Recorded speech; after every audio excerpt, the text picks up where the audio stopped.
Welcome everyone to the Weird Screening Room.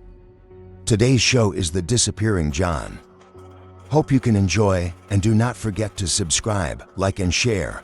That giving me lots of motivation. I can't investigate this matter anymore. When I came across the writings of a deceased classmate in our middle school English textbook from 10 years ago, who predicted their death in 2022 and wrote about it, along with my childhood friend's strange smile that day and the secretive attitude of their family and everything else, it already made me deeply terrified. Utterly creepy. Many things seem coincidental, but when countless coincidences pile up, it no longer feels like a coincidence. I have a Japanese friend. To be exact, he's half Japanese, half English. We went to the same middle school. At the time, he was living with a wealthy family in London, as his plan was to go to Japan and join his father. So right after graduation, he went to Japan. I thought we'd never see each other again in this life. But unexpectedly, in our second year of high school, which was in 2015, John returned to his uncle's house in London after a school holiday in Japan to visit family. John actively reached out to meet me. My parents gave me £500 so I could treat John to dinner. John was half Japanese, right? Sam also liked eating fish. So I chose a fish restaurant on Oxford Street in London. My house wasn't too far, but not too close to the restaurant. There weren't any suitable buses nearby, so I had to walk there. Thinking about it now, if we had taken a taxi that day, maybe all the strange things that happened afterward wouldn't have occurred. That day, I don't know what happened, but the fish restaurant closed early that day. It shut its doors before its usual time. It was my fault for not making a reservation. I just had the impulse to go without booking. Nothing too disappointing happened. We just ate nearby, without much thought. As we ate, we talked about old crushes and some fun things from school. At this point, we passed by a construction site. It seemed like they were building some kind of museum. The architectural design was very strange. It looked like a tilted pyramid. There was a security booth at the entrance and a statue holding a screen. The whole scene felt very eerie. As we passed by the gate with John, the security booth's light was on, but no one was inside. Maybe they went to the restroom. I swear I will never forget that day. The expression and words of John. He suddenly turned to me with a strange smile and said, "Let's go inside and have a look." At the time, I didn't think much about it and agreed to go with him. The gate was locked at that time. Unexpectedly, John found a brick and smashed the lock hard. I remember John was usually quiet, but not impulsive like this. It filled me with fear, and I wanted him to stop. But the lock was quickly broken. John pushed the door open and entered the dark yard. He was unusually excited as he entered, as if it was his own territory. I was very scared, but hesitated and followed. In the end, I still went in. The area was desolate under the night sky. All the old houses were sealed with warning signs. It was very eerie. Very soon, we left that dark place. Not because we were too scared to explore, but because many buildings were separated by barbed wire fences. The area we were in was too small for further exploration. So we chose another building that didn't have a name to continue exploring. I remember that John was wearing a white shirt that day. It was very conspicuous. I kept reminding him to move carefully in case we got caught, but he just kept going forward, as if he didn't hear me. That night, John was very active, touching everything around. He even kicked the barbed wire and created a gap. John suggested we enter the house, but I was too scared to go in. John stayed silent for a while and went in by himself. I waited outside for more than half an hour. The house remained dark. I didn't see anyone coming out. After John entered, it was like he had disappeared. Then I saw lights in the distance. I guessed it was the security doing a patrol. If they saw the broken fence, they would definitely come to check. There was nowhere to hide. I would surely be caught. So after thinking it over, I panicked and ran, leaving John behind. I escaped before the security could find us. When I got home, I didn't know how to explain what happened to John's uncle. So I told my parents instead. They didn't take it seriously. They just called John's uncle. But that phone call still sends chills down my spine. Something terrifying happened. After my dad finished the call, he looked puzzled and said to me, "John didn't go missing at all. He's been home for a while. He never went to the expo garden. He said he came home with you." What? I clearly went to the expo garden with John.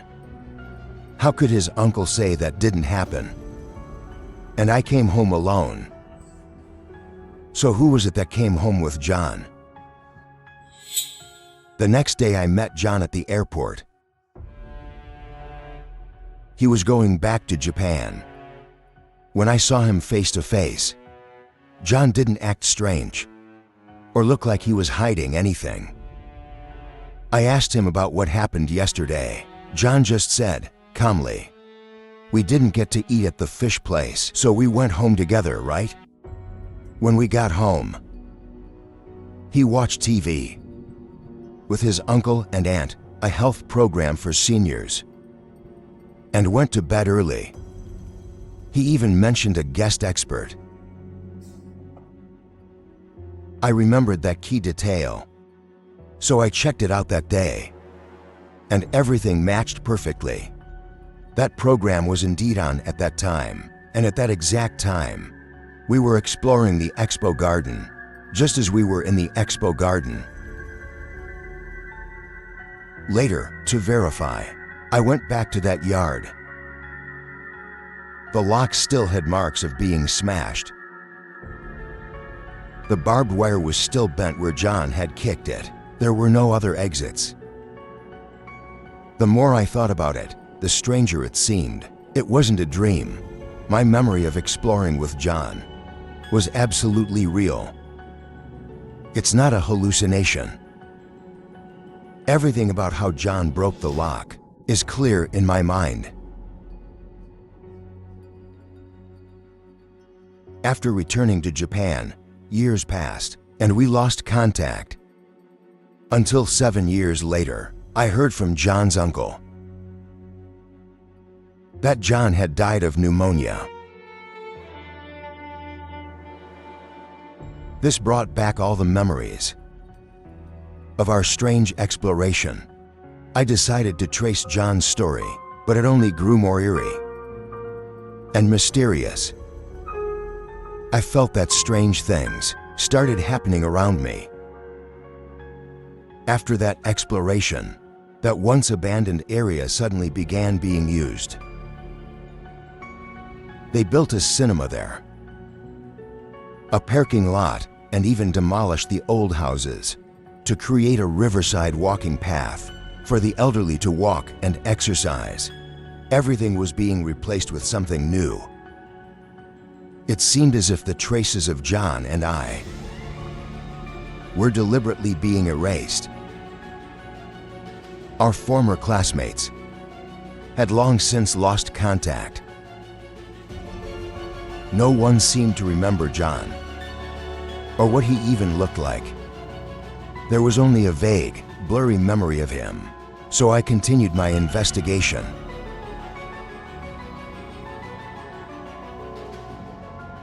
I heard our middle school math teacher was returning to London for business. I thought it was a chance to ask about John, but strange things kept happening. He bumped into it one after another. The teacher got lost, canceled appointments. The subway had issues. The teacher got sick and had something to do, had the car accident. He was bitten by a dog for the same reason. As a result, the teacher left Shanghai and failed to meet. I started to feel like something was stopping me. I went to our middle school to search for anything left behind by John, and I actually found something. Believe it or not, after many years, John's old locker had long been reassigned. But fortunately, anything left behind had been moved to storage.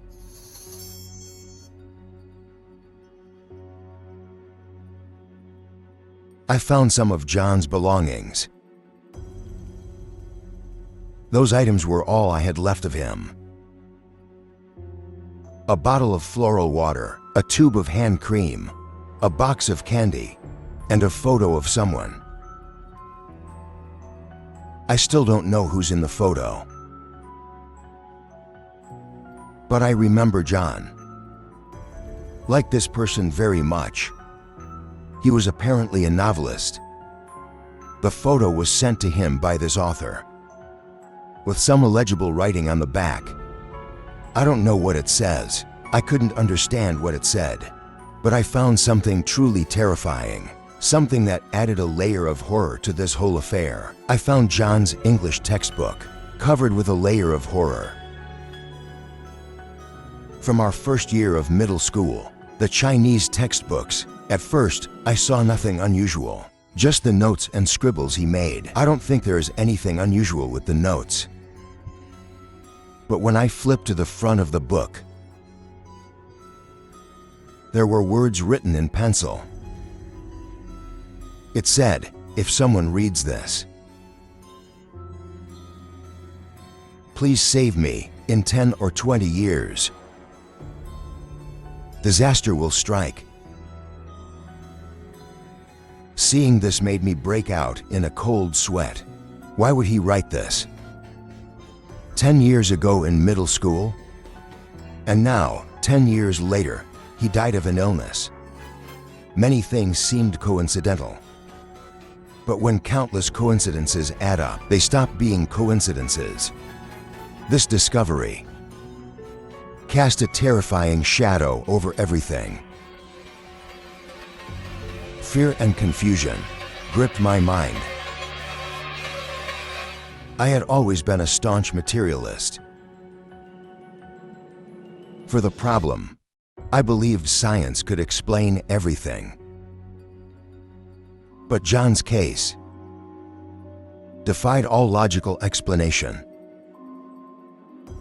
I couldn't find any way to explain it other than the supernatural. I had completely lost the courage to continue investigating his life. Today's film screening is over. If you enjoyed it, please support us with a free triple click so we can keep going and bring you more content without interruption.